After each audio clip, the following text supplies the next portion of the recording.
I'm Phil Donahue, and I'm very pleased to have had this opportunity. We continue to be a warrior nation. How many bombs are we going to drop on how many countries? You know, if you drop a bomb on my house and you incinerate my family, there's only a few options I have. One, I can drink and put funny things in my nose and die of depression. I can join a peace group and travel the world in memory of the family that I lost, encouraging people to work for peace. There is a third option, and that is I will spend the rest of my life looking for you, you bastard. And when I find you, I will put a stake in your heart and smile when you die a slow and painful death. We call this terrorism. You can't argue or ask what would cause somebody to knock down our towers. You can't even talk about this because it's blaming the victim. So this is just one of the ways that war is made so easy. You know, Rick, I didn't see that coming. He's like, oh, you could join peace groups. We'll put a dagger through their heart. Yeah. But, you know, doesn't he have a good point that if somebody bombed your house, what would be your reaction? We're the descendants of oligarchic abusers. We come from European abusive parents. And even though you get in the wooden boat and you sailed away and you found this beautiful green new land, it doesn't mean you've shucked all your problems. You've still got a lot of Stockholm in your system. And you're going to take on a lot of their abusive traits. You know one trick for getting everything else you want from that point on. Gunpowder, the one thing the other guys facing this way don't have. I have the boomstick. That means you got to learn my language. The one with the gun figures out you don't have to really love me and you don't have to agree. You have to nod and pretend to agree as long as I'm holding the boomstick. And we've basically gotten everything in a bully mindset because we had an advancement in weapons that they didn't have. And it's carried our mindset right till today. You know, it's funny, there was what was a funny joke on Modern Family, but there's something serious behind it, as you were pointing out there, Rick. A guy, you know, a woman who speaks Spanish on the show, the Gloria, is it? The gorgeous one. It says, how come we all have to speak your language? And a old man who's cranky walks in and says, yeah, try winning a war. Okay, but it's true, you know, we've been fighting all these wars, but at this point, you know, Steve, I'm not sure what we're fighting for anymore. I mean, well, one thing was manifest destiny. Okay, we go conquer this land that we're on. I get that, right? You're right or wrong, I get it. Right. Like, what the hell are we doing in Iraq? And now that we're out, what the hell did we accomplish? That's a good question. But where he led off with is the idea that we're a warrior nation. And that's the key. So it doesn't just start with Iraq. It doesn't start with Afghanistan. It doesn't start with the first Gulf War. It starts with the first settlers who are coming over and greeted by the Indians. And what do we eventually do? Yep. We destroy them. We have been a warrior nation since the beginning. This is in our DNA. And some could argue we've brought civilization across an uncivilized continent. But that's only if you take civilization as being what you consider it to be, as opposed to what the other civilizations are doing. Yep. I remember the stories about how, you know, guys come over and they call these Native Americans, whether it was in South America or here in North America, they call them savages and then cut off their heads.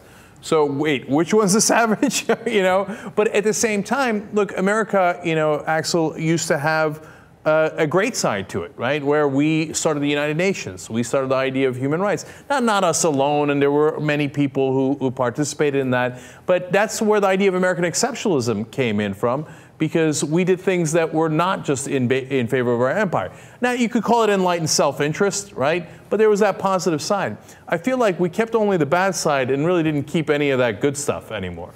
Well, because I think that essentially one thing that it also exemplifies what America is right now is the for-profit motive. I mean, I think that you know, that how we've seen it for the past, you know, how many decades, we've seen how contractors have really taken over our basic, you know, decision-making process, and one of those decision-making processes is to make war. And I think that has happened for the longest time. So, you know, once we were fighting wars for a purpose, now we're fighting wars for profit. And I think that when you have that, you lose basically all motive for it. I actually want to go to the second part of Phil Donahue's video here, and let's watch that. My documentary is titled Body of War. It's available on Netflix. The film looks at the life of a warrior turned anti-warrior. A Midwest kid, Kansas City, saw the president on the pile, wanted to go get the evildoers, signed up 913. And he winds up at Fort Hood and he wonders why he's going to Iraq. He thought he was going to Afghanistan. Too late now, he's shot in the spine 5 days after he arrives in Iraq. He can't cough. He certainly can't walk. Impotent, prima life male. People don't see this pain, and that's why we did this film. This is awful. This is the pain that is being sustained by thousands of families in this country, and we never saw them. The president said you can't take pictures of the coffin, and the whole press corps said, okay. This war was uncovered, and we're still ignoring the people who made the sacrifice. So, thank you for giving me an opportunity to show you what we've done. So he talks about wounded soldiers there, and it's a great point. In the Iraq War, our casualties were 4,486 dead, but also 32,226 that were injured. And obviously, a lot of those injuries are very, very serious. A lot of those guys would have died in previous wars, but we saved their lives. But 20% have serious brain or spinal injuries. We're not talking about psychological injuries. We're talking about actual physical brain and spinal injuries. Of the 4,486 that died, 54% were under the age of 25. So we're losing our young boys and girls. In Afghanistan, 1,873 died, 14,342 wounded. And then, of course, there's the cost of the war in terms of fortune, which is nearly $1.3 trillion for Iraq and Afghanistan. That's just the cost up to now. So as you look at this, who in their right mind thinks that this was worth it? Well, you know, it gets to this idea of what does it mean to be a patriot? And in our country, every war we've had, whenever anyone has spoken out against the war at the very beginning, they're accused of being cowards, they're accused of being unpatriotic, that patriotism is following the flag where the president says we have to plant it, whether he's Democrat or Republican. And we talk about honoring our warriors, and yet in every single war, those warriors we so-called honor as they go off to war, we do nothing for when they return home. They come back, and I would tell your audience, if they've never seen it, I think the most powerful film I've ever seen, I think, frankly, the best American film ever made, The Best Years of Our Lives, 1946, William Wyler, and it gets right to the heart of this myth of the good war in World War II. That if you remember, those of us who were in the Vietnam generation, we talked about how we dishonored the soldiers, unlike World War II, where we hailed them and they were great heroes. And yet what this film shows is those people coming back had 15 minutes of public recognition, and then they were forgotten, they were tossed away, and if you had lost your arms, if you didn't have a job anymore, the hell with you, figure it out on your own. So where's the patriotism in that? Whether it's World War II, Vietnam, or today, what do we do with our warriors? And let alone World War I, where they had to set up encampment across from the White House to try to get paid on something that they were promised, and then the Army comes and clears them out in front of the White House. I mean, it was a crime what happened to the guys after World War I. And Rick, it happens every time. And now all the Republicans are warmongering on Iran. We got to go to Iran. We got to go to Iran. These guys that pretend to love their soldiers, these commanders, these officers, they love their soldiers the way a dog trainer loves a greyhound. He loves you as long as you run to death on the track for him. They love you the way a farmer loves a chicken. They love you for your purpose, but not for who you are. And the definitions of words are being given up to people who are taking over. A lot of this is redefinition of our language to us. They're taking a word, remachining it, putting it on a news show, and then feeding it back with a different meaning. So that you remember your parents telling you that word, but they're giving you its new description now. See, I disagree with Rick on one point.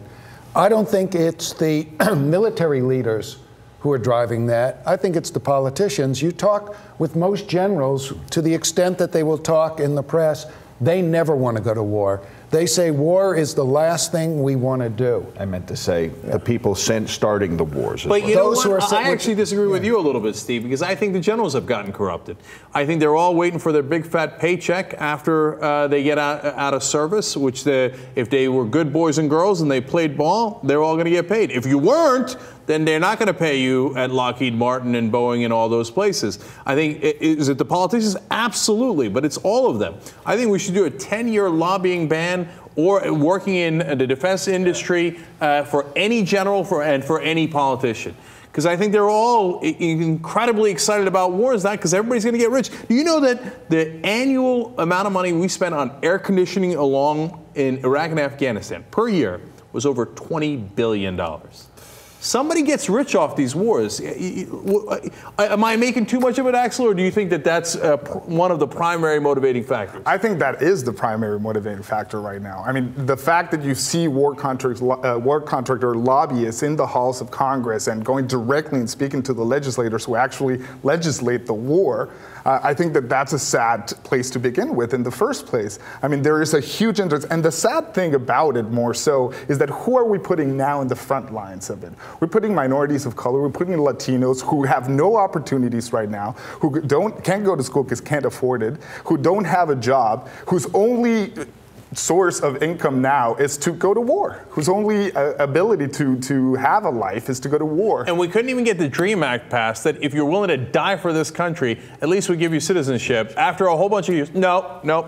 Even if you're willing to die for this country, we don't give a damn about you, and we're not going to give you citizenship anyway. It's stunning. There's another cost of war that doesn't get factored in, which is the cost to what people wind up doing, what they become during war. You know, as you were saying, Steve, you know, as we're rushing into war, yeah, let's go, that's fantastic. But they don't think, hey, you know what, war is hell. And later, they'll come turn around and go, well, what are you going to do? Of course, that happens in war. Well, then you shouldn't have started it.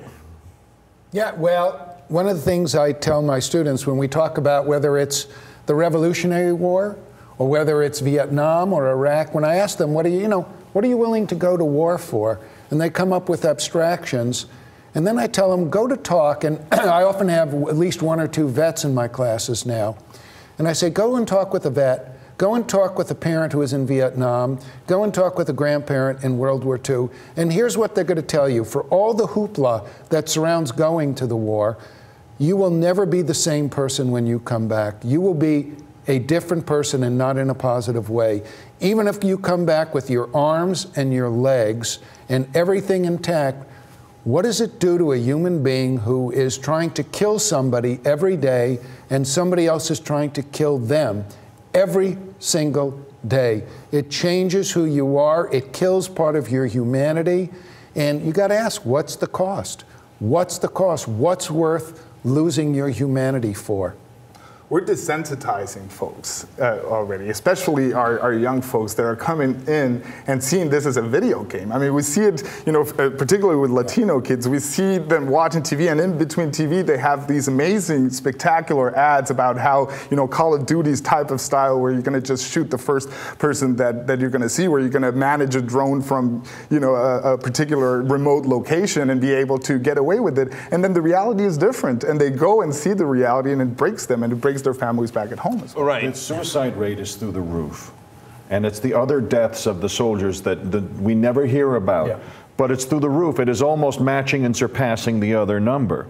That perhaps it has passed the other number now. Their suicide rate is so substantial, and it's because you go to where your rules that you've been bred and trained on are okay and acceptable, to a place where none of your rules are acceptable when you're in traffic. And the gear slam makes them realize how they don't fit here anymore, and they don't feel like there's another place that, aside from going back to hell, where do you go? Right. That's, to me, that is the great curse of it, the great hell of it, is this training with no retraining. Right. And my last point on this is the guys we haven't even talked about yet. The 150,000 to 1 million Iraqis that were killed in that war. You know, the people that we dropped the bombs on. And that's another, of course, enormous tragedy of these wars. Whatever you do, do not let them take us to Iran.